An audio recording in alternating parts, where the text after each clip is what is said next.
بسم اللہ الرحمن الرحیم۔ السلام علیکم۔ بلی ایک ایسا جانور ہے جسے خاص طور پر چوہوں کو دور بھگانے کے لیے پیدا فرمایا۔ اس کی پیدائش کے متعلق جو روایات مشہور ہیں وہ یہ ہیں کہ اس کی پیدائش حضرت نوح علیہ السلام کی کشتی میں ہوئی۔ جب چوہوں کی بہتات کی وجہ سے کشتی میں سوار اہل ایمان نے حضرت نوح علیہ السلام سے شکایت کی تو آپ کی دعا سے اللہ تعالیٰ نے شیر میں سے ایک بلی کو پیدا فرمایا۔ یعنی بلی ایک ایسا جانور ہے جو صرف اور صرف اللہ تعالیٰ نے حضرت نوح اور اہل ایمان کے فائدے کے لیے پیدا کی۔ یہی وجہ ہے کہ یہ انسانوں سے مانوس ہوئی اور ہمارے گھروں میں بھی دکھائی دیتی ہے۔ یہی نہیں بلکہ لوگ اسے شوقیہ بھی پالتے ہیں۔ حدیث مبارک میں ہے جس کے الفاظ یہ ہیں، حاکم نے حضرت ابو ہریرہ رضی اللہ تعالیٰ عنہ سے روایت کی ہے کہ آپ صلی اللہ علیہ وسلم انصار کے گھر تشریف لے جاتے تھے، لیکن ان کے گھروں کے ساتھ جو دوسرے گھر تھے وہاں نہیں جاتے تھے۔ ان لوگوں نے آپ صلی اللہ علیہ وسلم سے شکایت کی کہ آپ صلی اللہ علیہ وسلم ان کے گھر کیوں نہیں تشریف لاتے، تو آپ صلی اللہ علیہ وسلم نے فرمایا کہ تمہارے یہاں کتا رہتا ہے۔ انہوں نے عرض کی کہ وہاں پر بھی تو بلی ہے، تو آپ صلی اللہ علیہ وسلم نے جواب دیا، بلی تو سبا ہے، یعنی بلی اور کتا ایک ہی حکم میں نہیں آتے۔ اس حدیث پاک کی روح سے بلیوں کو گھروں میں پالا جا سکتا ہے۔ بلی جس گھر سے مانوس ہو جاتی ہے وہ وہاں کسی دوسری بلی کو ٹکنے نہیں دیتی۔ بلی چاہے گھریلو ہو یا جنگلی ہو، دونوں ہی حرام ہے لیکن نجس نہیں ہے۔ آپ صلی اللہ علیہ وسلم نے اس کو کھانا حرام فرمایا ہے۔ حدیث پاک میں ہے کہ آپ صلی اللہ علیہ وسلم نے اس کی خرید و فروخت سے بھی منع فرمایا۔ صحیح مسلم شریف۔ حدیث میں ایک ایسی عورت کا بھی ذکر ملتا ہے جس نے ایک بلی کو پکڑا اور اسے قید کر لیا، اسے بھوکا پیاسا رکھا یہاں تک کہ وہ مر گئی، جس کی وجہ سے عورت جہنم کی مستحق ہوئی۔ صحیح بخاری شریف حدیث نمبر 3265۔ لہٰذا ان کی خوراک کا بندوبست کرنا پالنے والے کی اولین ترجیح ہے، لیکن جو بلیاں گھروں میں آتی ہیں وہ کھانے پینے کی چیزوں میں منہ مار دیتی ہیں۔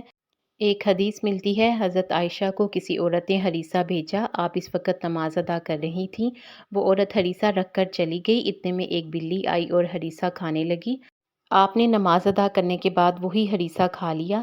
اس بارے میں حدیث پاک ہے کہ آپ صلی اللہ علیہ وسلم نے فرمایا، بلی پلید اور نجس نہیں ہے بلکہ یہ تو تم پر آنے جانے والیاں ہیں۔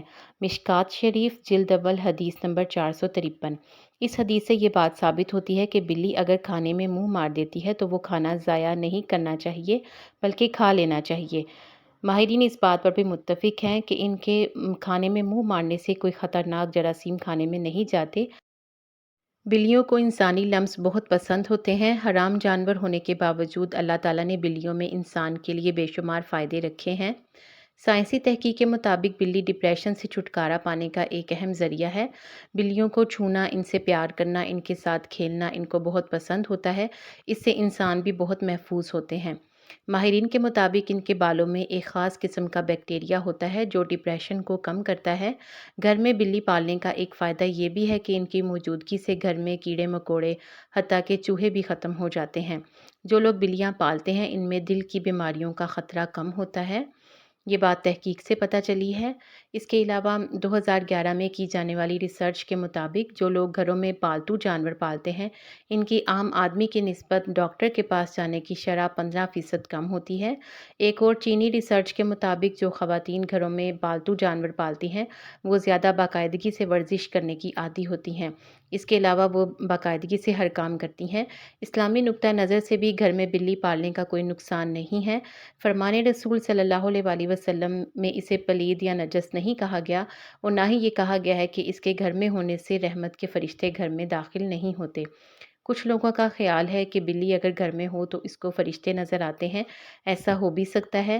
بلی کو ہاتھ لگانے یا اگر بلی کپڑوں کے ساتھ لگ جائے تو نہ ہی ہاتھ اور نہ ہی کپڑے پلید ہوتے ہیں، ماں سوائے اس کے کہ بلی کے ساتھ کوئی نجاست نہ لگی ہو۔ بلی کو تکلیف دینا یا نقصان پہنچانا جائز نہیں، اس کے ساتھ نرمی والا رویہ اختیار کرنے میں ہی بھلائی ہے، بلکہ یہی درس ہمیں حضور پاک صلی اللہ علیہ وسلم نے دیا ہے۔